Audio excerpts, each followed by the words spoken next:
Hey there, Colton here. Just wanted to talk about mindful eating, what it is, how to do it, why you should do it. So let's start with what it is. What is mindful eating? It's exactly what it sounds like. It's eating mindfully with your full presence and full awareness. So the exact opposite of eating mindlessly, where you are eating super distractedly and just wolfing it down. We live in an epidemic of mindless eating. There's a lot of reasons for that. There's a lot of distractions around us all the time. Our phones, our computers, we're very busy. We're eating in cars. We're surrounded by hyperpalatable foods. Those are hard to consume in a normal manner. So yeah, we need to do something about that basically. And that's where mindful eating comes in. Mindful eating helps us increase our satiety. And it does that by giving our body time to produce satiety hormones, so that we can actually get more in touch with how full we are. That's also what it does. It helps us develop a better understanding of our own hunger and our own satiety. It also helps us build awareness around emotional eating.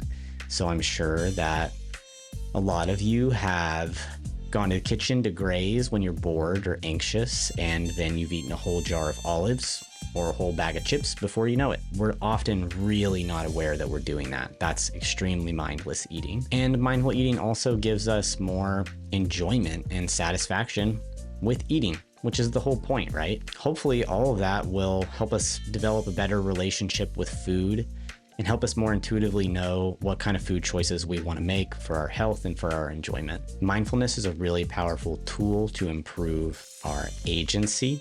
So I'm really fond of saying that freedom is the space between stimulus and response, and that is a Viktor Frankl quote. Here's a scenario.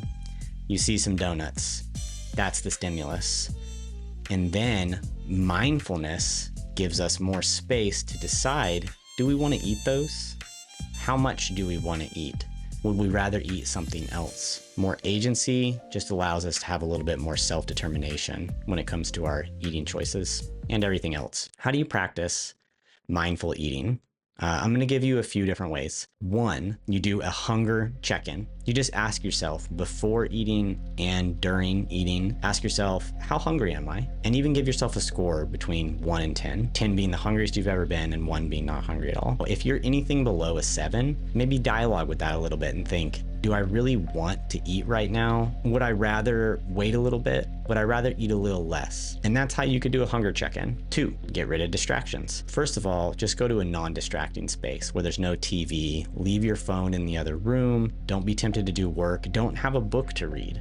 You know, all those things are distractions. And I think that we're really, really tempted by distractions all the time. So just removing them from the equation, I think, is the best way to give ourselves a little bit more mindfulness and skew the odds in favor of mindfulness. Okay, so the next one is engage the senses. So our sight, our smell, our taste. So when you put the plate of food down that you just made for yourself, first really look at it.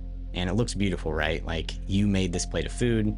That's amazing. Looks great. The presentation's awesome. It's so colorful.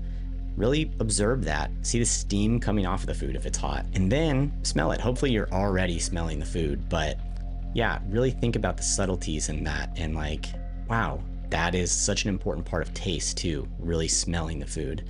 And then when it comes time to taste it, take a bite and really taste it. Clue yourself into the subtleties of the flavor. Does it feel different? Or does it taste different in one part of your mouth, on one part of your tongue? How is it interacting with your teeth? Is it crunchy? Is it soft? What is the texture of this food? Really think about it. So engage the senses. The next one is slow down. And there's a lot of ways you can do this. Some of them are pretty simple. Just give yourself some rules. If you're eating with a fork, put the fork down between every bite. Or give yourself a smaller utensil. Use a really small fork. I know that's silly, but it will slow you down. Or if you're bad with chopsticks, use chopsticks. If they slow you down, that's great. You're gonna eat more mindfully. Or pace yourself to the slowest eater. These are all ways that you could slow down, and that's gonna help you. Use small portions. Give yourself a really small plate or a small bowl and use that to plate. And then when you're done with that small plate of food, you have a moment where you need to decide, am I still hungry? Do I wanna go get more?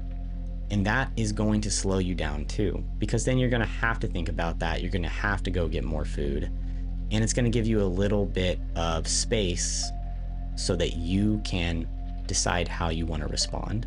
Am I still hungry? And then, similar to doing a hunger check-in, do a satiety check-in. During the meal or after, or maybe you've just finished one of those small plates of food, think to yourself, how full am I? And give it a percent, you know? Are you 60% full? 80% full? 90% full? 100% full? And then notice, how's that feel? What does it feel like to be 80% full? What does it feel like to be 100% full? And if you've noticed, oh man, I overate, I think I'm 100% full. Notice what that feels like. You know, maybe it's a little bit unpleasant, and that's okay. That's not a problem at all. Try to experience that without judgment. That's just good data to have. And then think, how can I stop myself from getting to 100% full next time? How can I avoid this unpleasantness? And that's really powerful. That's going to help you to not overeat in the future. And if you enjoyed your meal and you ate exactly the right amount, really just appreciate yourself for that and really think about how much you enjoyed your meal. Because that's the whole point, right? To enjoy food more, to have a better relationship with food. And I think that mindful eating is a really, really powerful tool for that. Make a deal with yourself. Try to eat mindfully once a day, but start small. I like to make a compromise with myself sometimes where maybe I've had a really busy day and I'm just not up for mindfulness. And I think to myself, okay, well, let's just do half the dinner mindfully, and then the other half I can eat it however I want. I can wolf it down, no problem. I even maybe sometimes make a little physical barrier on my plate and I push half the food to the side, and then I eat that half mindfully. And often what happens is when I do that, I notice I want to keep going. I don't want to stop. I don't want to eat the rest mindlessly because I'm really enjoying what I'm doing. Tiny habits, right? Tiny habits become bigger habits. So try a tiny habit. Just commit to 1 or 2 minutes of mindful eating, maybe half your meal, mindfully eat it, and see where it gets you. All right, thanks. That's it for today. Bye.